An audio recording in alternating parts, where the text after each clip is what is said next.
Joan Taylor, if you'd like to come forward. Ms. Taylor, would you like to come forward for public comment?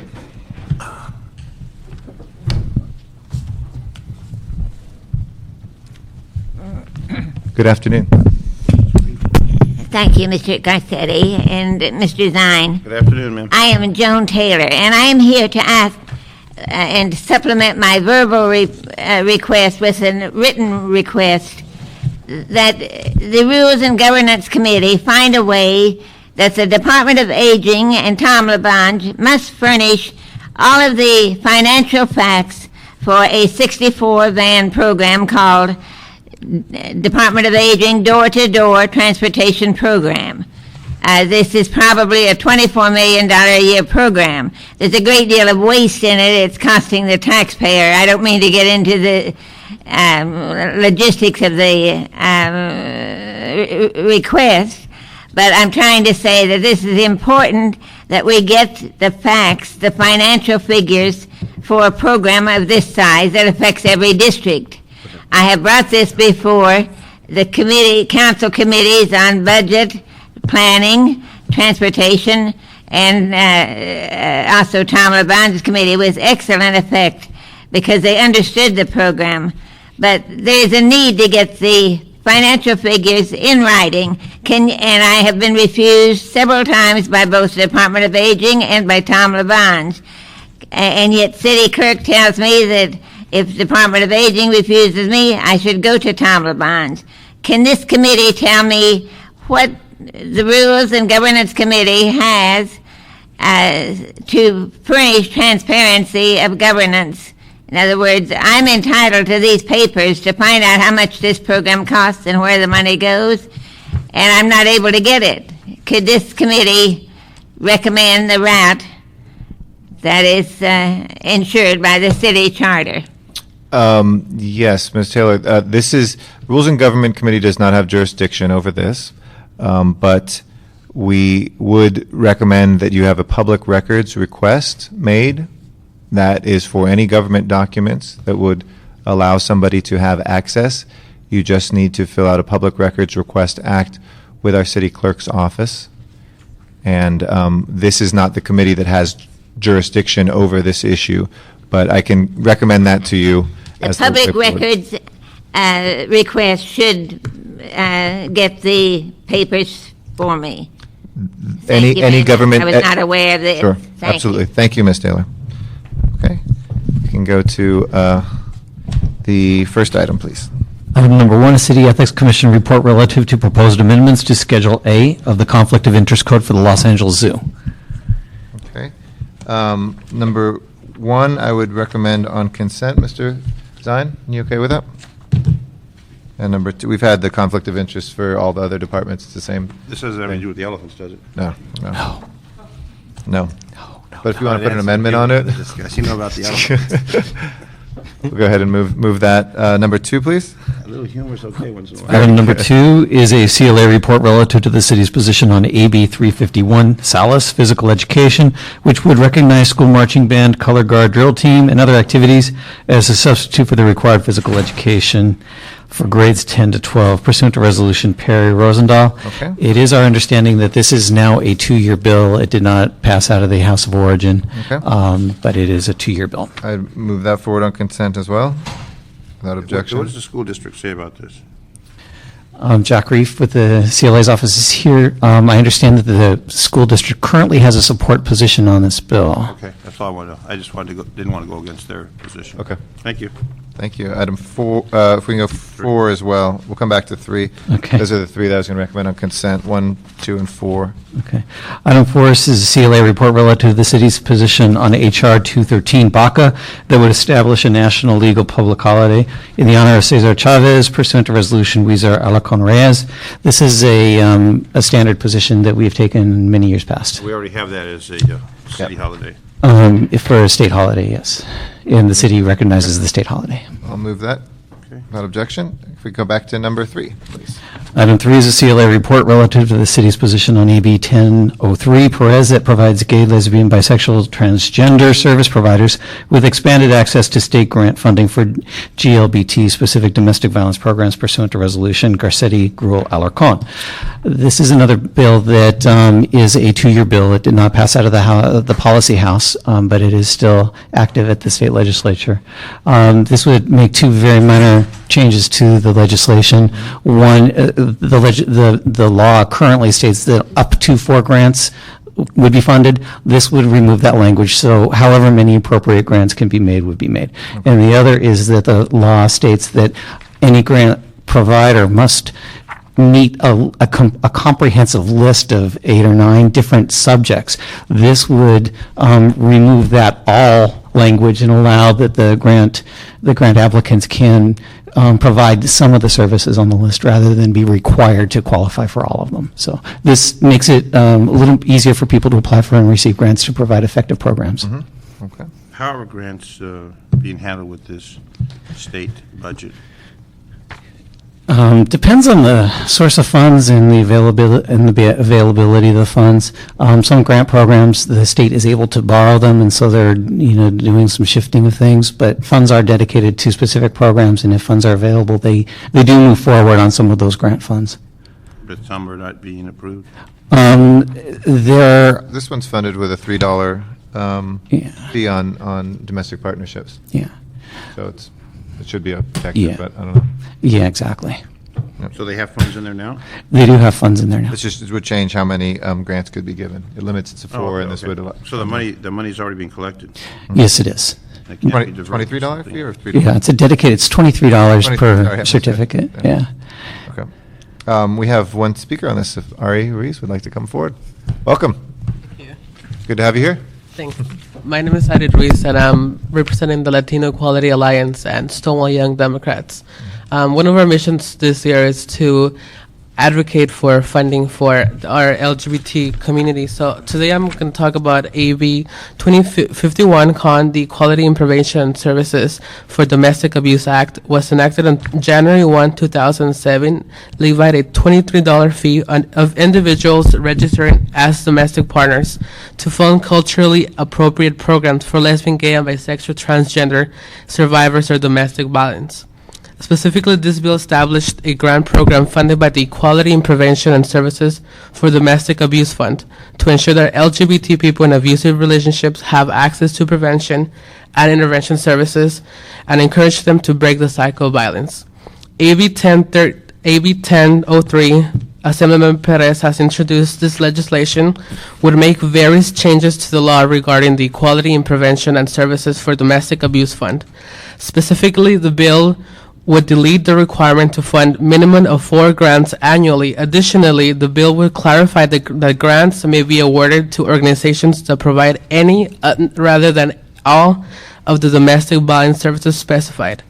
These changes will allow California Emergency Management Agency the flexibility to issue more grants to support innovative program models that are proven most effective in serving LGBT services, such as those being pioneered by LGBT centers and LGBT-specific organizations across the state. This is the goal of the Latino Equality Alliance and Stonewall Young Democrats, and we urge for your support. I would also like to thank Council President Eric Garcetti and Councilwoman Wendy Gruel and Councilmember Richard Alarcon for bringing this important issue affecting our communities to the consideration of the council. Thank you. Thank you very much, Ari. Appreciate your testimony today. All right, with that, I'll go ahead and move the resolution. Without objection? That's fine. Okay, thank you. I guess that really means time's up. If we can go to item 5, please. Item 5 is a CLA report relative to the city's position on HR 506, Brady, which would provide immediate fiscal relief to cities experiencing serious budget deficits by providing funds for payments to qualified local governments pursuant to Resolution Parks-Smith. And What? our analyst is not here for this one. Let me see if I could give you a quick rundown on Where am I it. going to come from? The federal government. From the federal This is a government. federal bill. Which just comes out of thin air.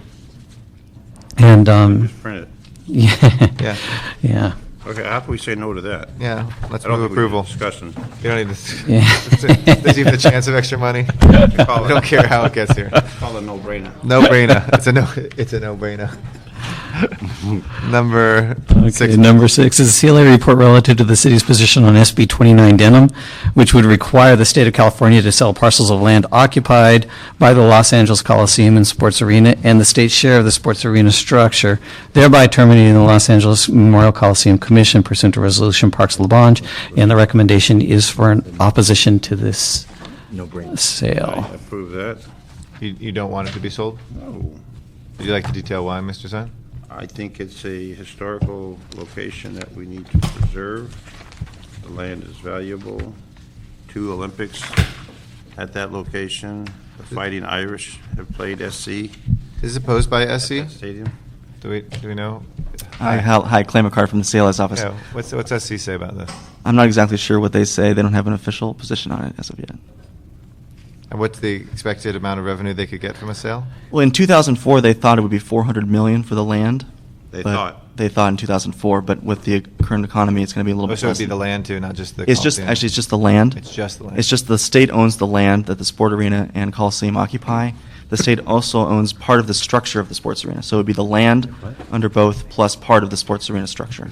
Now, I'm all for selling surplus property in general, but this doesn't seem to be very surplus in a park that is very much the public arena and a great park. So you've swayed me, Mr. Zine. Thank you, thank you. And I will A agree no-brainer? to. It's a no-brainer? I think it's a no-brainer. I will move to approve the opposition. Terrific. Thank you. Thank you. Thank you. Number 7, please. Item 7, there are 2 reports, a city clerk report relative to an after-action report on the conduct of the city of Los Angeles, 2009 primary nominating election held on March 3, 2009, in response to motions, Han Parks and Zine Perry. So there are 2 motions, 1 report. Okay. This was from the earlier elections. I think you won in that campaign. I believe I did, so I might have a conflict, but you did too. I so think I have a conflict. you might have a conflict in this. So, do you want to just give us a little bit of a rundown on any of the issues that were raised? I know that we had the sample ballot issue, but that was mostly relying on the court challenge that was happening on one of the issues. Is that right? I'm sorry, say that again, please. Yeah. There was an issue about whether people had early ballots in time, the sample ballots, rather. That's That was- the post office Right. gaffe. Karen Kalfayan. Yeah, there was an issue in, it seemed to be isolated to some pockets in Harbor City Oh, it's just not- where the sample ballots weren't delivered in a timely basis. We mailed them within the required time frame. In fact, those, from what we were able to gather, were actually part of the earliest mailing. And what happened is that a group of official sample ballots got stuck in one of the post offices and weren't delivered. So we've gone back and looked at that. We think it was somewhere between 25 and 50 official sample ballots. It was not something that our mailing vendor or we were something that we had done on our end, although we always look at that when we have problems. So what we'll be doing in the future, when we always meet with the post office before elections to make sure that mail is properly handled, and we'll be doing that, more and dealing with this post office in particular.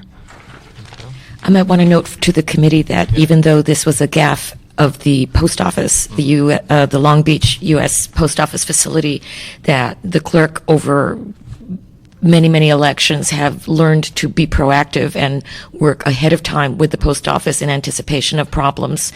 And we take responsibility for the sample ballots, even though the mailing of them is not in our hands. And so we take it very seriously.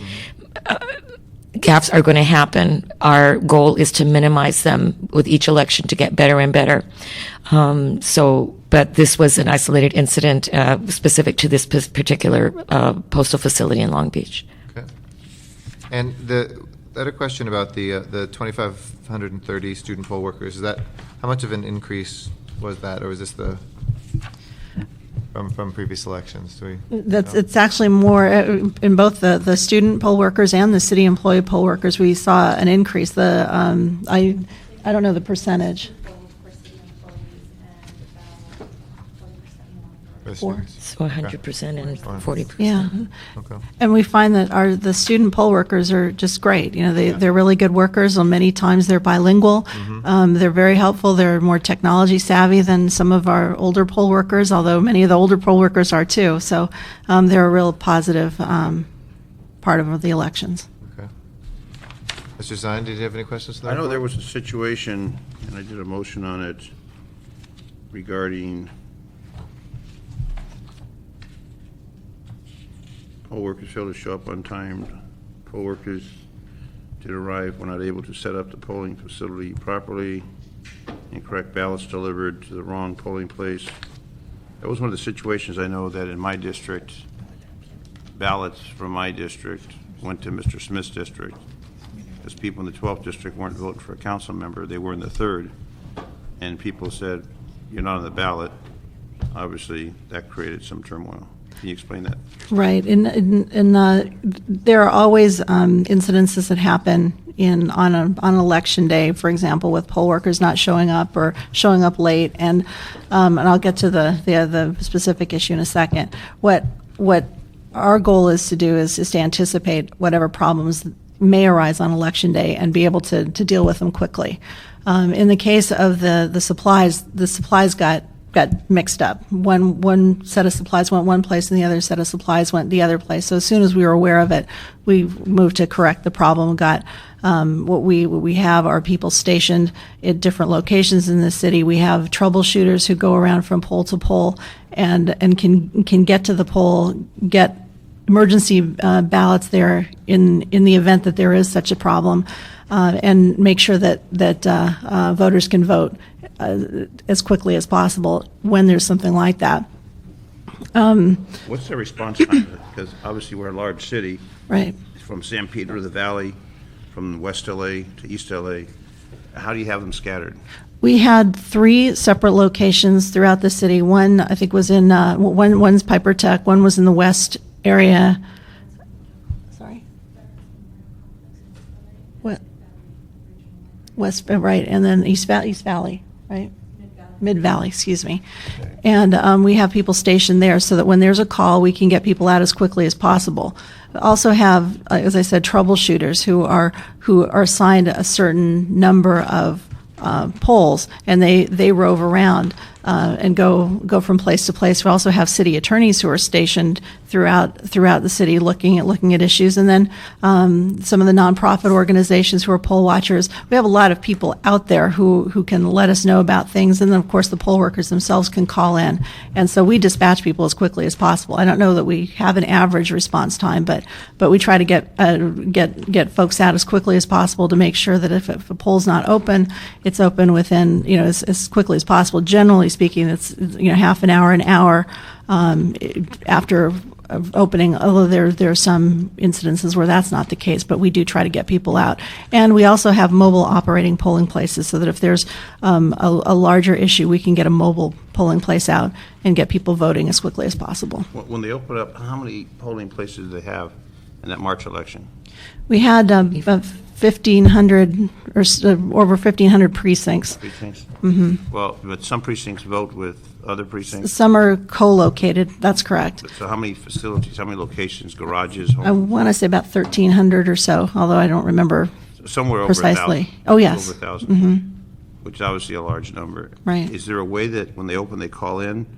Or is it just on complaint that you find out something happened? It's generally on an exception basis. I think we've tried that in the past where they call in and say we're open and running, but with all the other calls that are coming in, it's very difficult to try to log all those in. Yeah. So it's usually on an exception basis, but generally speaking, somebody will call, but if there's with accessibility to cell phones and so on, then either voters call or a poll worker will call and say somebody's missing, please send help, and we start processing those as quickly as possible and get people out. We try to be very attentive to the phone calls from staffs of council offices and other city departments too, who are also our eyes and ears out there to bring trouble spots to our attention. And every time you're dealing with locations and people, problems can occur. And that's one of the factors we have to deal with. Yeah, and we're dealing with The human factor. The human factor. I mean, somebody might get sick. I mean, generally on election morning, but generally speaking, most people are responsible. They'll call in, they'll let us know, but there are incidences where that's not the case, and so we have to deal with that as best we can. And one more question on this. Sure, Mr. Stein, please. Thank you, Mr. Garcetti, Mr. President Garcetti, Mr.